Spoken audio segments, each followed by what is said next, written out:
to the Business Awareness Hour with Norman, the Awareness Guy. Now, let's start the show. Good evening, everybody, and welcome to the Business Awareness Hour. My name is Norman. I'm also known as the Awareness Guy. And the lovely lady there with the black collar and the white jacket, her name is Linda Grace Farley. Linda Grace Farley. How are you, Linda? I am just wonderful. Thank you very much. Happy Valentine's Day to you. Thank you. Here we are. You know, we're supposed to be out to dinner with our loved ones, you know, and whatever. Boy, did I hear it before I left the house. How could you? You're out 2-3 nights a week. You're doing the show for 2-3 nights a week. Couldn't you give me one night? I said, I'll be back. I'll be back early. Wait for me. Don't go to sleep. So we'll see. I can give an abridged version next week when we do this. How's the Beamer world?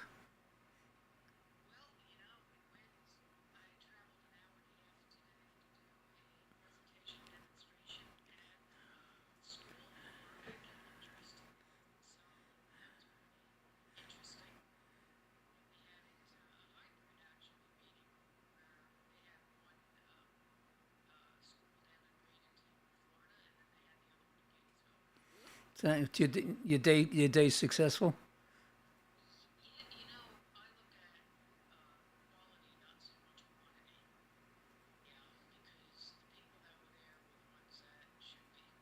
Mm-hmm.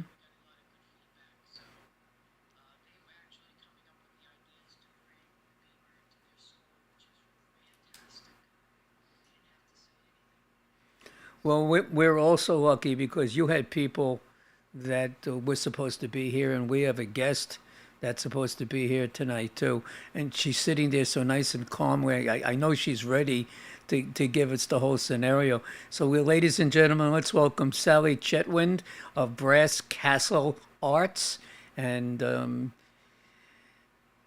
Sally, Round of tell applause. us a little bit. I'm still reading. You wrote us so much material. I'm still for the last week. Keep on reading and reading. Tell us a little bit. Tell us a lot about how you got started in your business and as a kid what you wanted to do.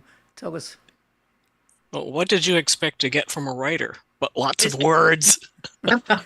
I said to Linda, I'm reading this. I said, what word? What does this mean? And what is it? I said, Linda, do you know? She goes, I don't know either. So I guess there'll be a couple of other people that may not know as well. What kind of words are you looking to identify? You know, I understand what the word creative means.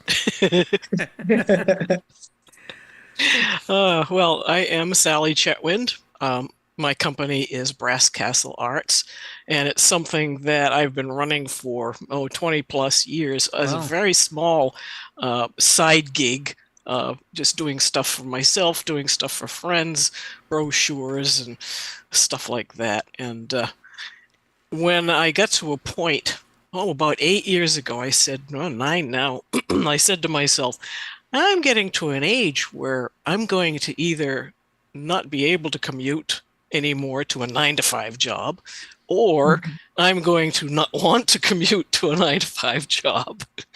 And when the world came to an end in March of 2020, we were all sent home with our laptops to work from home, and so I was in a contract position, and that was almost 2 years before that contract came to an end. And by the time I got to the end, I was like, wow, I'm really comfortable at home. What was the contract for? What were you hired to do? I was doing computer-aided drafting for a large pharmaceutical firm. So we had architectural plans and You can't utilities. see this, Sally, but Linda's face just lit up. No, there's a reason why it lit up. You tell her, Oh, Lynn. oh no, no. I understand. I just say I'll understand when you said working from home because March of 2020, uh, my career job, I was working from home, but I was also the district director for District 53 in for Toastmasters, and we had 145 clubs, and I had to turn that around real quick. Ugh. So that when you said March of 2022, it was like, oh yeah, I remember that distinctly. Well, Linda, Who's didn't you gonna But we ever handled it. forget? didn't you Yeah. work for Xerox? Did Who? you didn't you work for Xerox at one time? What was the corporate job that you had? IBM. Oh, IBM. So Yeah, yeah. Xerox, So- IBM, pretty close match. Yeah, to some degree, yeah. Yeah. But Sorry Sorry, for photocopiers. Sorry for the interruption, Sally. Please continue. So I was very comfortable at home, and so it was a very easy transition. And one thing that I really liked about it was, for years I've made homemade oatmeal bread, only around the holidays to use as gifts for Christmas and stuff. And in the winter, when people help me move snow, I'm a little north of Boston. So instead of paying them, I give them a loaf of homemade bread. Nice. And then when I was home all day long, I realized, wow, I can make this all the time. I can eat it all the time. I can have it toasted every morning for breakfast All the time. all the time. So that's what I do now, as well as giving it to the neighbors and for Christmas gifts. Do you But s- isn't that, everybody said, oh my God, go COVID, COVID, COVID. But look at the good that came out of COVID. Not much, but some. Well, but you understand because it's like you would never, well, not never, but you had time only around the holidays. But now, from there you took something that you love to do and it just kind of made things better Yeah, from a perspective of, working from home is fantastic to it a is. certain degree. Yeah. Yeah, I work Okay. from home, needless to say, as well. I even did my headhunting, my corporate recruiting, from home when I had to. You've been writing for a long time there, young lady, right? What, since like you were about 4? Yeah, so I could hold a pencil or a crayon. You know what? I pick up a pencil or a crayon, and I go, well, am I going to write the great American novel today, or am I going to draw a horse? And as a result, most of my early works were great American novels, heavily plagiarized from my favorite horse stories. And in the meantime, since then, my work has improved a lot in originality and quality. So you have a couple books. I You do. actually have. Would you Yeah, like to tell yeah. our audience about those 2 books and There's some what's pictures the of them theme? there. Well, the two that are published are contemporary literary fiction, what they called today. They're not in the least bit related, completely different stories. I started the second one published, I started first. And the first one published, I started the second. Because the first one started, I got, probably halfway into how much it was going to be, and I didn't know what the premise was. And I didn't know what the ending was. So I set it aside, and this other idea had come along. So I'd set that one aside, and I went on with that second idea. And that still took decades to finish because I wasn't working on it very much. But finally, when I got that second one done and published, it was rather strange. The characters from the first story came to me in a dream a couple of months after the first story had come out. And they said, don't forget about us. Well, how could I ignore them? But I was impressed that the characters had developed enough. To be in your That- dreams. Yeah, that they were my friends. The muse does that to me. You also worked in government for a little bit, did you not? Yeah, I did some 6 or 8 years in land use planning. I What- did some mostly work in regional planning offices and some in state planning offices. What's your favorite thing to write besides everything? Well, I'm hard at work right now on a novel from the point of view of Nicodemus. He was one of the Jewish council that tried Jesus.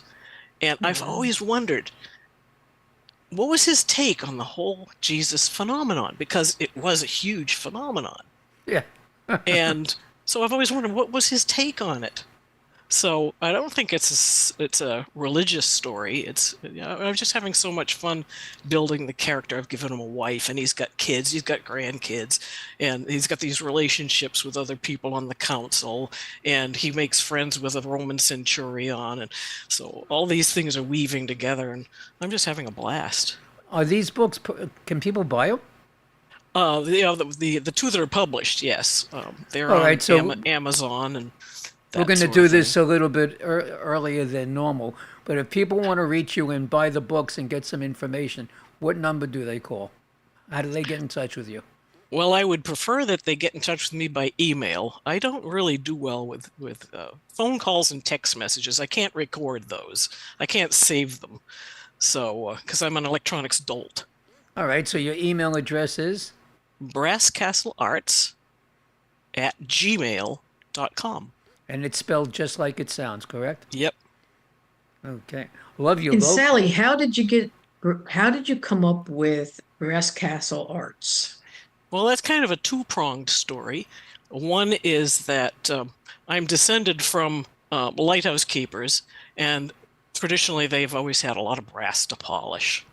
And my husband and I are very much into, we started out American Revolution reenacting, but we morphed over to Civil War reenacting. And I belong to an engineering group, field engineering group. And of course, the engineers, their logo is a castle. And brass is pretty prominent as far as the different insignia that you have. Your buttons are made of brass. Your hat insignia is made of brass. So says, yeah, Brass Castle. I like that. So there it is. And there it was. In my work, and Norm, in my work, I call her an old soul. Yeah, I think I am. Yeah, yeah. We see people talk about modern music, and I haven't a clue. I mean, I've heard of Taylor Swift, but I've never heard one of her songs because I specialize in 17th, 18th, and 19th century music. Oh, like classical. Folk. I belong to a fife and drum corps, and we have subspecialized in bawdy songs with naughty names. And sometimes we have the lyrics for them. Sally and I were having a conversation about doing a fundraiser for an event that she's planning, one that they just had. And we started talking about music. And I started mentioning some names, and she's going, who? What? Well, we need to have these kind of people at the concert if we're going to make X number of dollars and create awareness and do all those kind of things. But she go, what? Who are they? What do they sing? But we got that all straightened out. So Yeah, I recognize that the rest of the world does not have my taste in music. I need to introduce you to someone on the side, sidebar. I'll do a three-way introduction to one of my Toastmaster people, I'll say. Sounds like fun. Indeed. I think he writes his own songs and poetry, and it's all 17th, 18th, 19th. Yeah, so I think you and him would have a deliciously inviting conversation, I'll say. that sounds nice. Yeah. Yeah. Okay, so I'll make a comment to myself, connect you with him. Sally, how long have you been networking? Let's see. My friend Jojo Laricha. I don't know Oh, if you've yes, sure we know you know Jojo. Jojo. Yeah. Right. I've known Jojo for 20 years at least, and so in January of 2021, she gave me a call and she said, "I'm doing this business networking," and she said, I think that might be something that you'd be interested in," because she knew I did this writing and stuff, some graphics and stuff on the side. And so she said, "Well, you want to come and visit my networking group?" And I said, "Yeah, that's probably a good idea." Because in January 2021, I was looking ahead to December 2021 when that 9 to 5 job was going to end, and I was going to take on Brass Castle Arts as a full-time thing. So I visited her group, and I ended up joining her network. And then she told me about like 6 or 8 or 10 dozen other networks.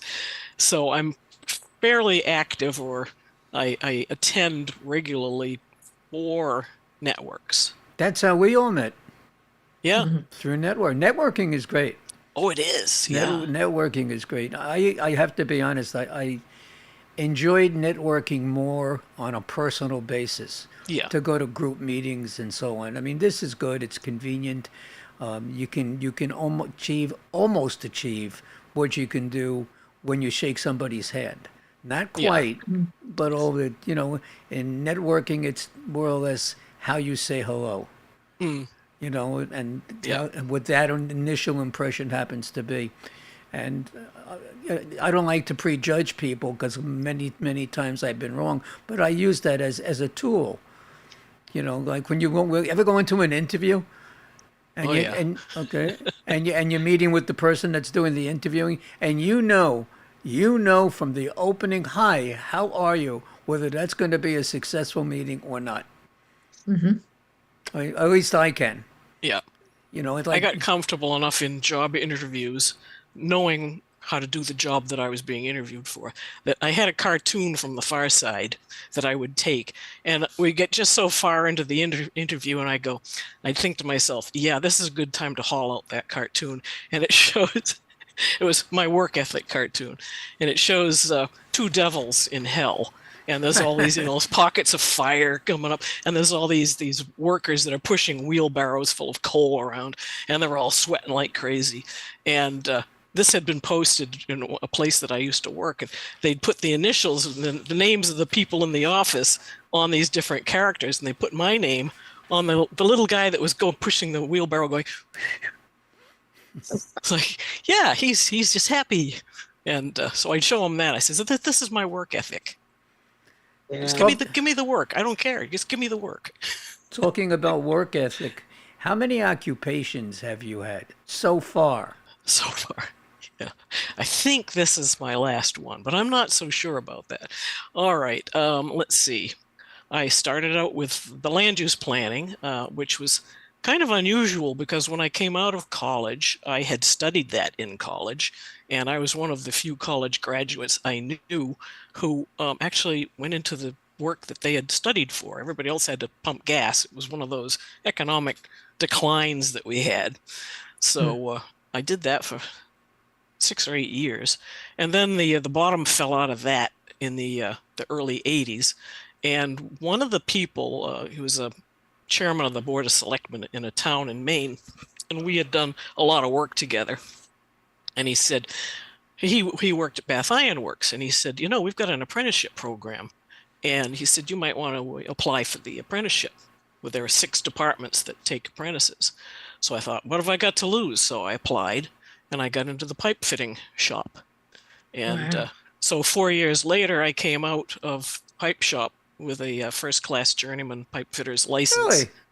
And, I built guided missile frigates. Watch your language. Frigate is not a dirty word in I didn't Bath, say Maine. anything about being a dirty word. Yeah, they used to sell mugs, coffee mugs, in the gift shops in Bath, and it was a yellow mug with a picture of a guided missile frigate on it, and that's what it says. It says frigate is not a bad word in Bath, Maine. Isn't a frigate a ship? Yes, Right? yes, yeah. These were very sleek. They had about a 32 knot cruising speed, and very sleek. The wake behind one of these things at full speed was tiny. I mean, the wake that my mother's and father's outboard boat had a bigger wake than these guided missile frigates. Very efficient. Crazy. Yeah. What kind of business writing do you do? I come in, let's say I get recommended to you. I meet you on a networking group, and you tell me you're a wordsmith, which we're gonna. Why don't you describe that first? What is wordsmithing? It's playing with words to get the message across clearly. Example. Well, okay, we can compare a dangling participle, a sentence with a dangling participle, or a misplaced one, with what would be correct. All right, having danced until 3, the bed looked very inviting. There's something wrong with that because the bed hadn't gone dancing, so that's A dangling participle is dangling at the front of the sentence, but it doesn't have the right noun to modify. And also, a bed can't invite you. Exactly. So the correct thing would be the bed looked very inviting after I had danced until 3, or something to that effect. So wordsmithing, that would be the answer for that, Sal? Yeah, wordsmithing. Okay. And that's Playing- that's a description of what it is. Okay. So That's now my description. I There's meet probably you. a dozen or more. I meet you at, well, what's the dictionary version? What's the I don't know. definition? I've never looked. All right. Well, you have an assignment. Okay, All right. So the next time we do one of these shows, you'll give us the answer. I will do that. Fair enough. Now, I'm a business person. I hear about you. I do need writing. I need a blog. I need write an annual report.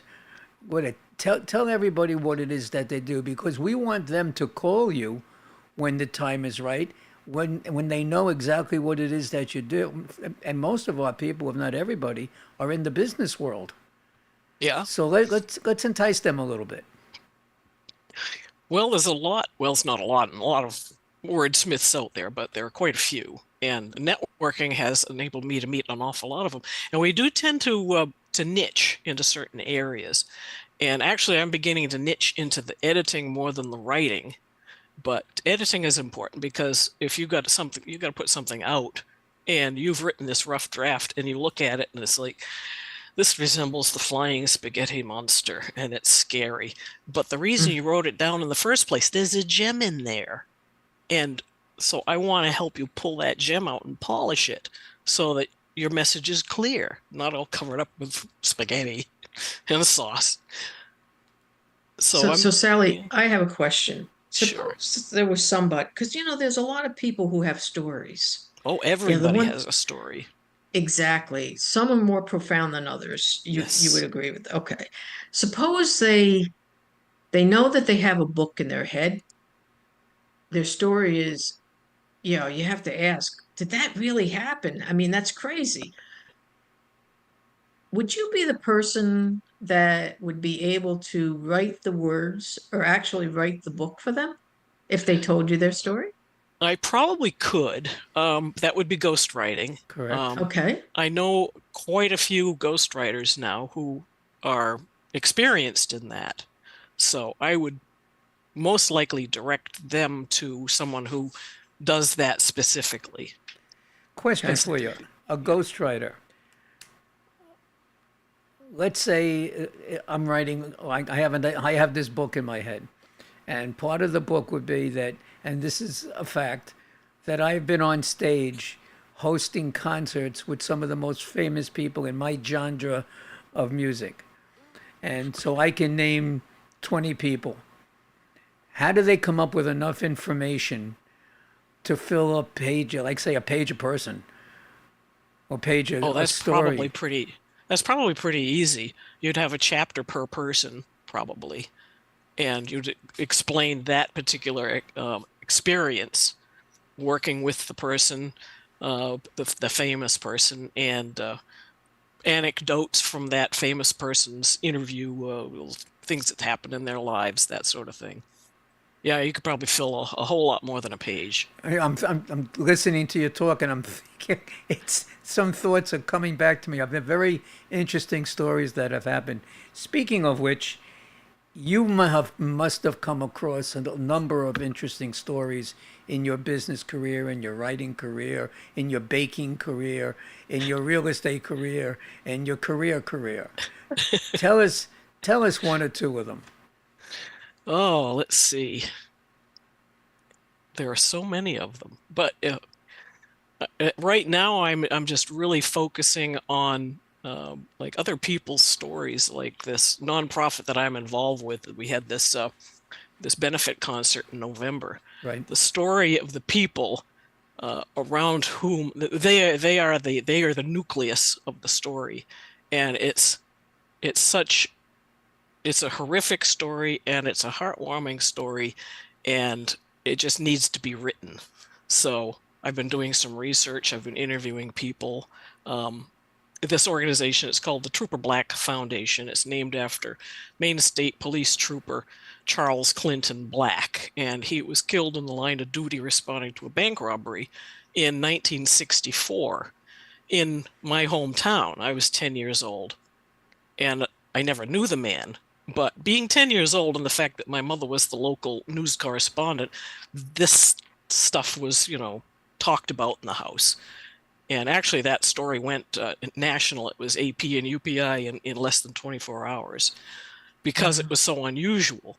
And so for 55 years, Trooper Black's name kind of surfaced like once a month in my mind. It's like, and I didn't think anything of it because it was common.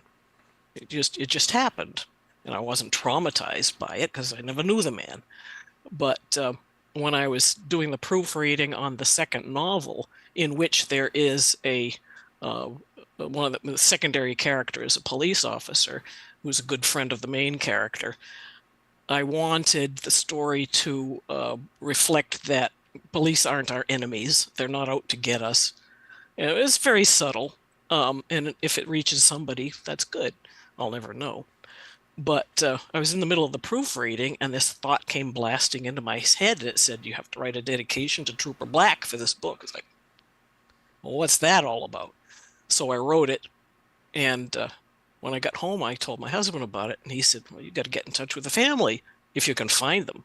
Well, they were ridiculously easy to find because the third son of the family, who was born 3 weeks after his father was killed, is named after his father. So he's Charlie Black too. And he lives in the same house, in the same town. Oh, and nice. so very easy to find him. So I typed up a letter. I told him who I was, what I had done, the fact that I'd written this book, and I included the dedication. I'm putting the letter into the envelope. I was folding it. And the date of the letter was the anniversary date of the trooper's death. Whoa. Yeah. All the more Oh, reason boy. to send it out. 2 Oh, days Sally. later. Yeah, I know. It's like, ooh. 2 days later, I got an email from the son. It's like, whoa, blown away. And we've been best friends ever since. A good story. Yeah, and this is the kind of story that needs to be captured. And That's a And story you needs to had be to made be a the- movie. Yeah. yeah, Yeah. it could be a movie. And you had to be the person. You see, everything in my Yeah. line of work, everything is dormant until the timing is right. And the mere Yeah. fact that this keeps coming up, coming up, coming up. I always say that's your spirit telling you, Yeah. hey, you got to do this. You got to do this. And I So- think it's Trooper Black talking to me. I mean, Oh, the guy's yeah? been dead for almost 60 years, and he's still serving. yeah. Yeah. And you never know, in the You course of the don't. day, like you said, his son's named after him in the same house and like that. There was a message that he wanted to deliver. Yeah. And you see that and then when you sit and you look at the synergy of it, wow. Yeah. Yeah. Yeah. And you can't make this up. No, No. you can't. You can't. And yeah, I had the opportunity to interview his brother last week, who's 86, and my. getting a little forgetful, but I wasn't worried because I knew that asking him questions, that was going to start lighting little fires in his brain, and more stories are going to come forth, like jokes that they played on their parents when they were kids and Oh, yeah, stuff like yeah. that. Yeah. And there's another thing, just as that I found out by playing. There's a psychological study that they did. They brought 85-year-old people and they put them into an environment that would have been during their prime, 30, 35 years, and their memory came back. Yeah. So even playing the music Yep. while you're having a conversation, Especially the music. Yeah. Yeah, it's pretty awesome stuff. So, and it's not my turn. It's not my show. It's yours. Well, you two forget about me. I'm just Yeah. I'm But just sitting we're, here. that's the whole point of this whole thing is sharing.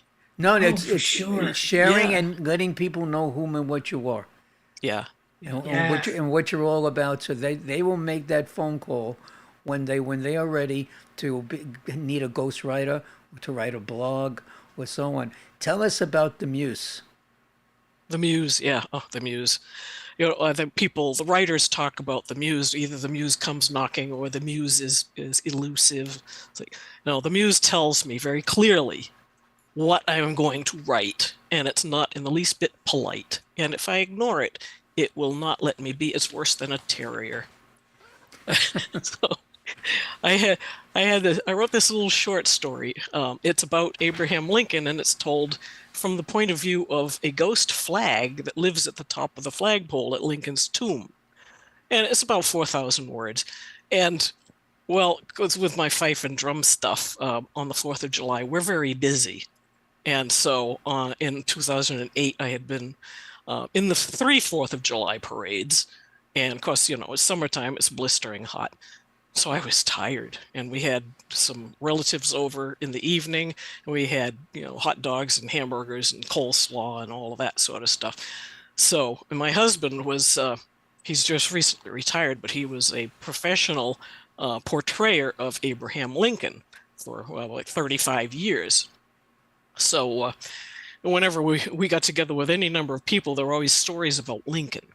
So he was telling the people that were visiting about when Lincoln was buried finally, because he was in a temporary tomb for 35 years. Oh. And they finally put him into the permanent tomb. But before they did, because they were going to encase him in concrete, they said, let's open up the casket and make sure that he is still in there, because there had been a lot of attempts to abduct the body and hold it for ransom and who knows what other sorts of things.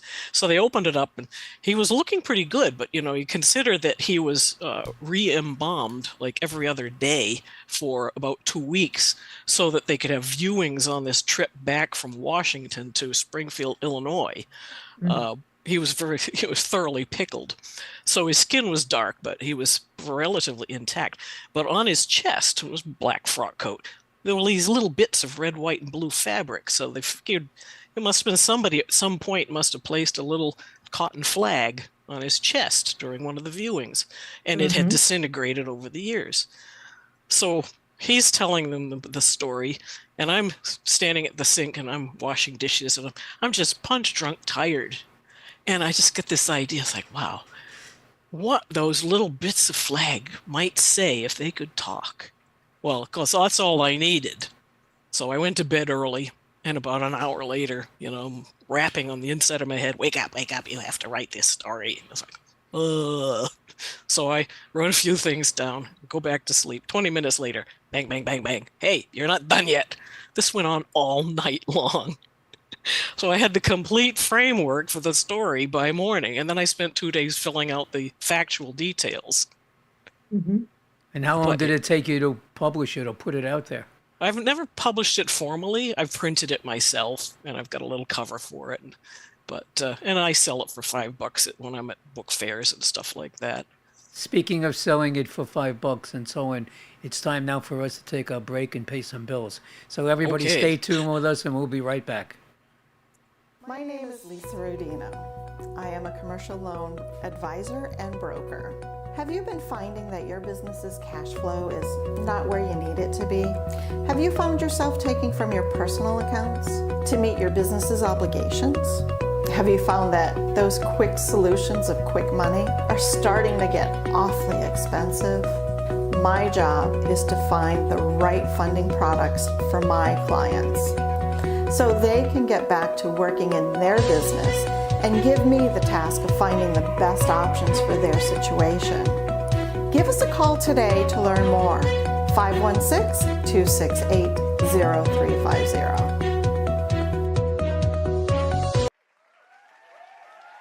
Good evening, everybody, and welcome to Friend Entertainment USA. My name is Norman Wasserman. I am also known as the Music Man. Let me just tell you a little bit about Friend Entertainment. We put on concerts for charities, and we do that everywhere from New York to Las Vegas. We do R&B, Motown, rock and roll, jazz, whatever it is that you wish. Friend Entertainment will deliver the best of the best for you and your charity. Here are some of the names of the talent that have performed with us on our stage. Stevie Wonder, Tina Turner, The Temptations, Earth, Wind and Fire, the one and only ELO, Elton John himself, Kool and the Gang, and the fabulous Donna Summer. Go to our website, friendentusa.com. That's www.friendentusa.com, or feel free to call us at 631-698-9696. 631-698-9696, and we'll see you at the next show. All right, and welcome back, everybody, to the Business Awareness Hour with our guest, Sally Chetwynd, who is the owner of Brass Castle Arts, and her slogan, helping creatives unleash their inner potential. That's so cool. That's my slogan. Oh, it's underneath Brass Castle Arts. Yeah, that's news to me. I don't know where that came from. Well, I'm happy to share it with you. A literary services to polish your gem. That's the one. That's the one that I Well, that's usually not have. the one that's there. So let's play along. And helping creators unleash their inner potential. How nice that is. Okay, we'll skip over that now. Okay, I got another one to add to my my stable of pithy phrases. Linda, did you want to say something? I would just like to, there's a part of her books, The Beads of Sand and The Sturgeon's Dance. Where did those stories, you may have mentioned it, where did the concept for those stories come into play? Let's see. Bead of Sand, because being a Civil War reenactor, people told me for years, oh, you should write a story about the Civil War. But actually, Bead of Sand is not about the Civil War, but it's about a Civil War reenactor, so it's a modern story.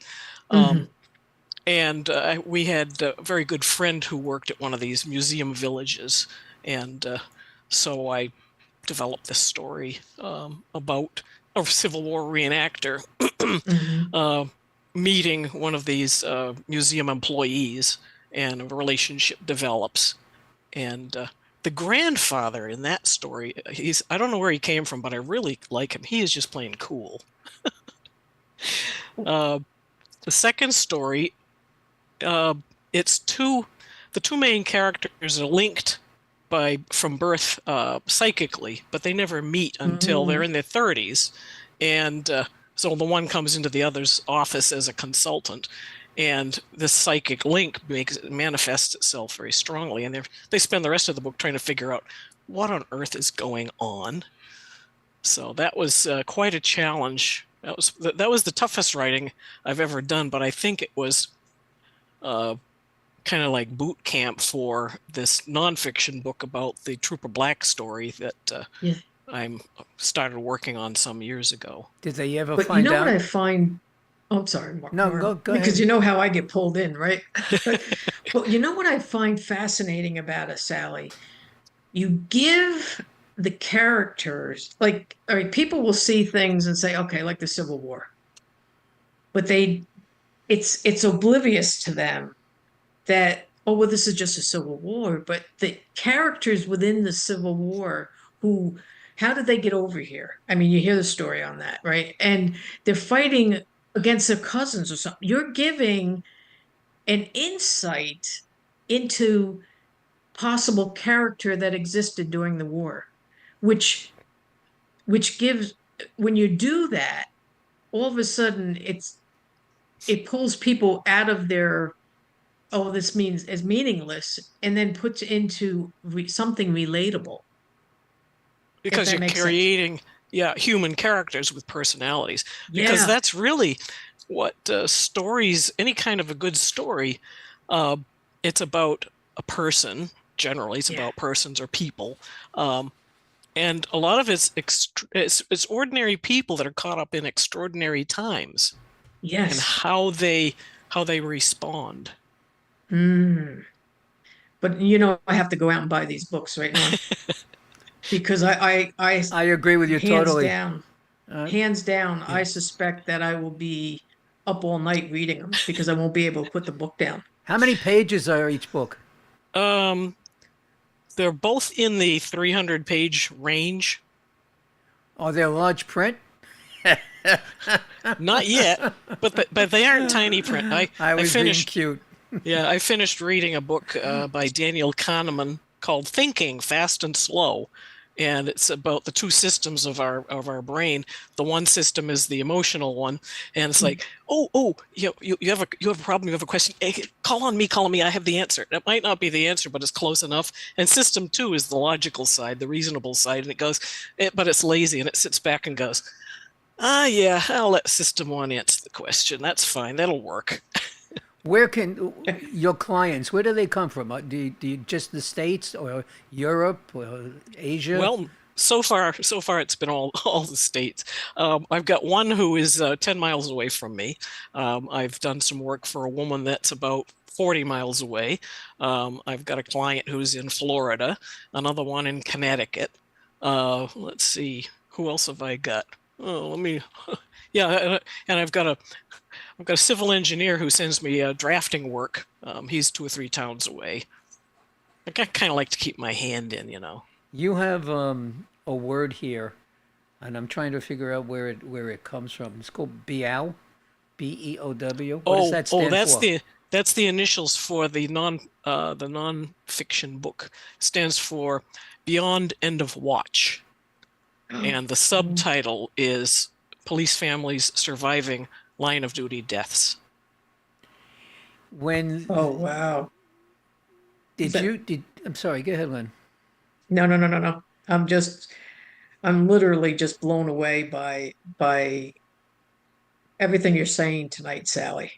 It is like all of a sudden I start going into the thoughts how this could really help people, Yeah, right? and that's what it's for. Yeah. Yeah, it's powerful, very powerful. So in order Okay, for you to help people, they have to know how to get in touch with you. So give everybody again your email address. That's very easy. brasscastlearts@gmail.com. brasscastlearts@gmail.com. Sounds good. Now what we're going to do is we're really going to get into you because we're going to grab your website, and I'm going to ask Linda to get started with the different categories in your website, and we're going to start explaining to people a little bit more about whom and what you are. How's that? Sounds good. Okay, so while we're on the theme of living history and music, let's go elaborate a little bit further on that. That is one of your selections that's on your webpage. Yes. Living history and music. Yeah. So what would you like to know? Yes. Well, because Norm is the music man, I thought that would be appropriate. So give us a little more insight into the living history of music. Well, I got involved in that doing the fifing and drumming at the advent of the bicentennial. And so I learned how to play the fife, and then one thing led to another. And I got involved with other fifers and drummers, which used to be a pretty big thing, especially in New England. Connecticut was the home of like hundreds of fife and drum corps. You've got that statement in the Longfellow poem about every Middlesex village and farm. Well, in Connecticut, it was every Connecticut village and farm had its own fife and drum corps. And there's a few corps today that have been in existence since the Civil War. Wow. Yeah. That's intense. So that's where the history comes into play as well. Yeah. Have you ever gone down to visit Gettysburg and did anything? Yeah. I've been down to Gettysburg on a number of occasions. Actually, my husband and I stopped there on our way back from our honeymoon, and that was kind of another one of those spooky things. We stopped there, and it was evening, or evening was coming on. We got our stuff into a motel room, and we went up to Little Round Top because he's always been big into Civil War. So we went up to Little Round Top just about sunset, and I took the fife out of the car, and I went and I stood, and you could just look down toward the west over these fields where the Confederates had come across the fields, and the Union forces had come down the hill. And I started to play, and my husband was standing behind me a little ways back. And we were the only people up there, well, at least the only visible ones. And he left. He yeah. went back to the car. And I said, well, I went back after I got done playing. And he said, it got very crowded there all of a sudden. I think there were a lot of Yeah. people coming to listen. Oh, Uh-huh. yeah. Yeah. Yes, indeed. That's why that came into my head just while you were explaining this, because there's something very, I want to say, magical about Gettysburg. Yes. And for you, I could just feel what you experienced there, because that's the music. The souls heard the music Yep. Yep. of the drums or the fife and decided to come in and yeah, show respect. Yeah. It's something familiar to them. Yep. Yeah. Sally, Wow. I was honoring them. Yeah. That's deep. Sally, have you ever Sorry. been to any American Revolution or Civil War themed parks or events on Long Island? Uh, I guess that's a no. well, there was a little event. It was on Long Island somewhere, and it was held. It was a Rev War period event. Somebody, Rev War fellow who was local on Long Island, he organized it, and there was this little triangular park in between, wedged in between, 6 and 8 lane highways. And so that's the only time I've been on Long Island to any kind of a historical living history event. Well, my town does this every year. They do a reenactment of the Civil War. They do the American Revolution. They get a tremendous following that they do have. Oh, Every year yeah. people really look forward to this. What town is that? Sayville. Sayville. Linda, do you remember Sayville? You lived up north. Yeah, Sally, I was actually born and raised in Poughkeepsie, New York. So there's a lot of history there. Oh yeah, yeah. That Yeah. whole area of New York, it was just overrun with all kinds of history going on during the American Revolution. Lots of action, lots of activity. Sally, There was one building. I'm sorry. Go ahead. No. question for you. Are there particular aspects of specialties in your business? Oh, there's all kinds of aspects. That's why there's so many different kinds of people who play with words and niche into different kinds of wordsmithing. Linda and I were chatting prior to you joining us tonight. There is a word that neither one of us knows what it means. What is amalgam? Oh, that is something that's massed together, like an aggregate. I think it's a little less integral than like a compound. If you take two elements, you put them together, you create a compound. I think an amalgam isn't quite that integrated. What personal projects or interests currently do occupy you? What's taken over, Sally? Well, this book about Nicodemus, that's definitely got me excited. And I'm very, very excited about the fact that the Fife and Drum Corps that I belong to, we had been very small for several years. Like 5 of us were the regulars, and we have more than doubled this past year.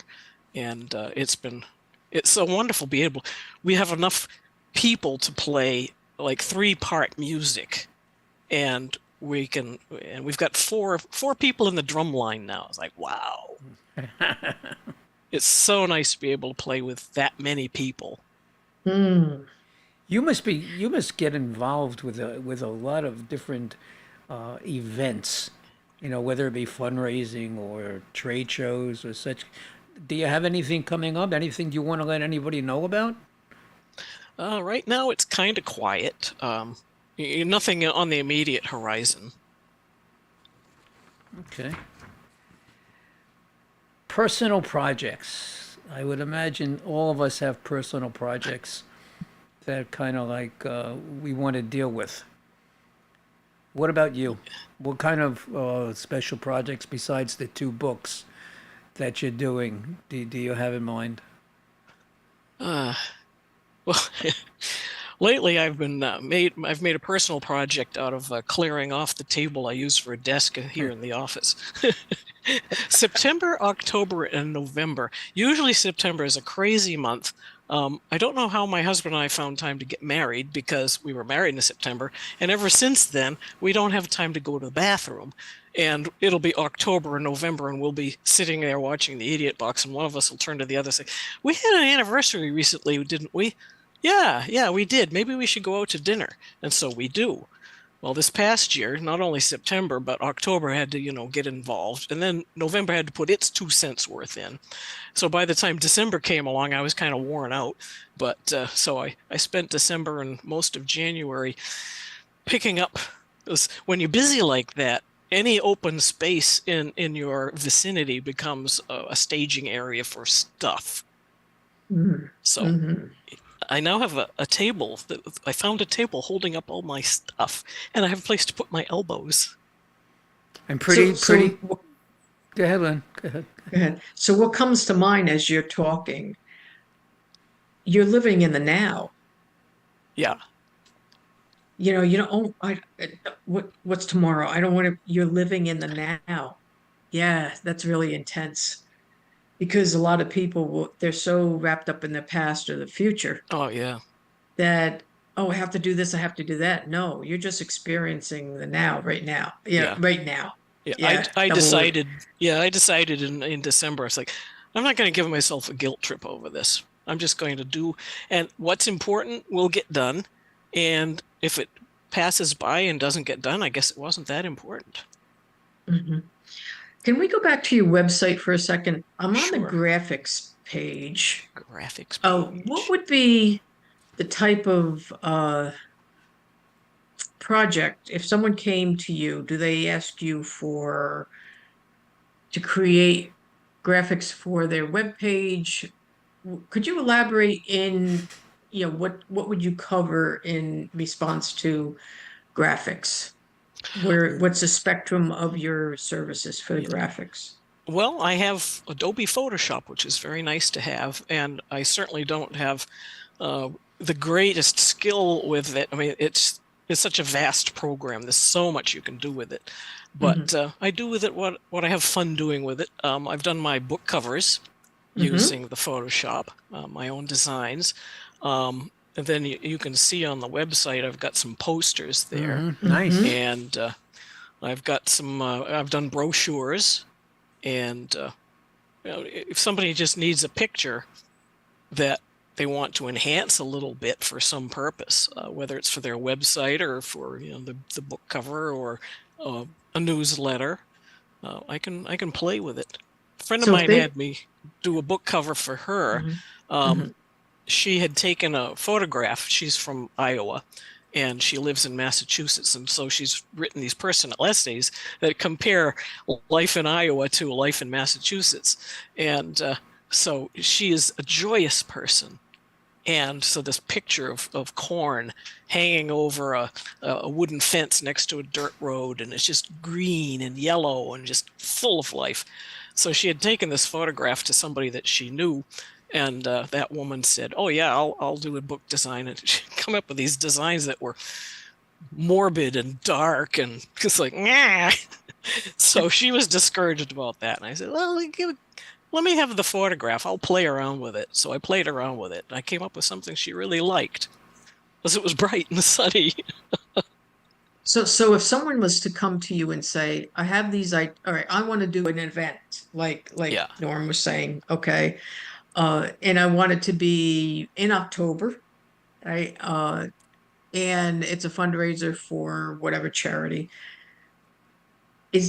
Where do you pull your inspiration from? But they give you all the content that this is what they want. Where do you pull your inspiration from with that then? Well, most of that has to come from them, what their Oh, vision okay. is. Yeah, but And what they a might not nice. have a graphic to show me or a photograph, but they've got a vision. But what Oh, ignites your passion, Sally?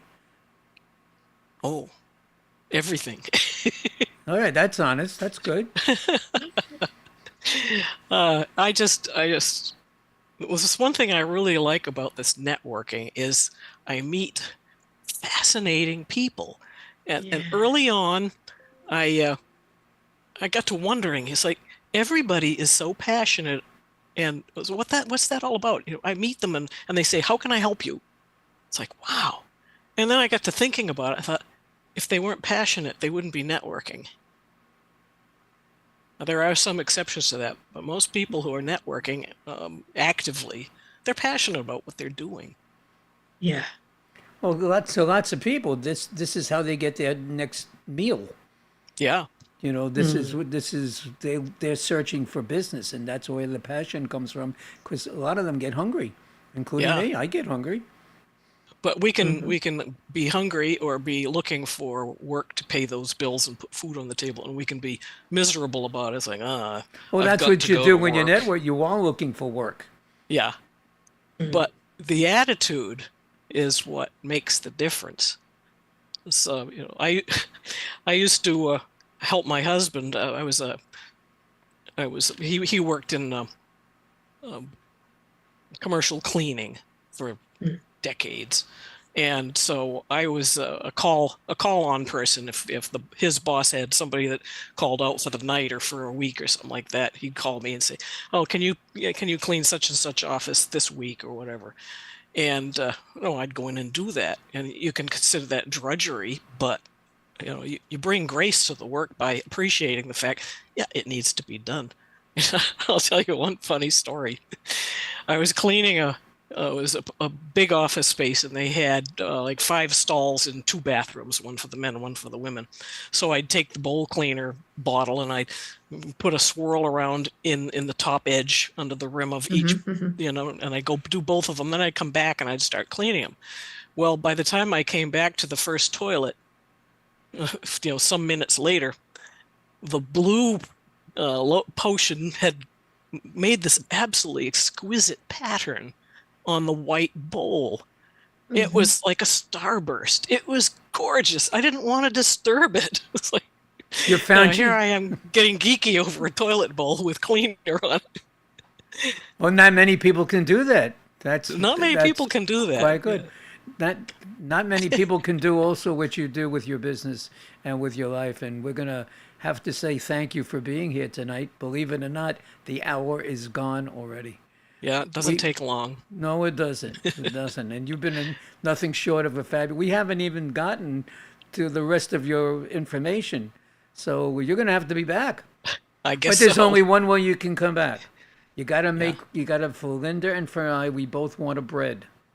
Oh, okay. I'd have to send it FedEx so you'd get it fresh. Any which way you want to do it, we want a bread. I want a bread. If you don't want one, I'll take ours. Yeah. It's good stuff. I'm looking forward to it. But anyway, thank you very, very much for being here. Don't go away. Stay just where you are. And Do we thank want you. This has to, really been a give her- privilege. Yeah. Do you want to give your information one more time? One last time. How do they get Yeah. in touch with you? All right. brasscastlearts@gmail.com. Okay, thank you. Very good. Great job, Sally. Thank you. We could talk for another few hours there, Oh, Sally. easy. Especially the two of you. The two of you won't stop. We're going to have a one-to-one. This is a new friend. This is going to be more than a one-on-one. This is going to be a week and a week. But anyway, great job, Linda. As always, I love having you here with me on Wednesdays when you can, and I I love it. appreciate you coming. Sally, great guest, great Thank you. guest. All right, love having you here. And to everybody that tuned in tonight, we thank you very much for watching the Business Awareness Hour, and we will see you next Tuesday. Have a great weekend. See you, everybody. Bye, everyone. The Bye-bye. Business Awareness Hour with Lisa and the Music Man is brought to you by Media Stations in Bohemia, New York. Create your own media and have your own station.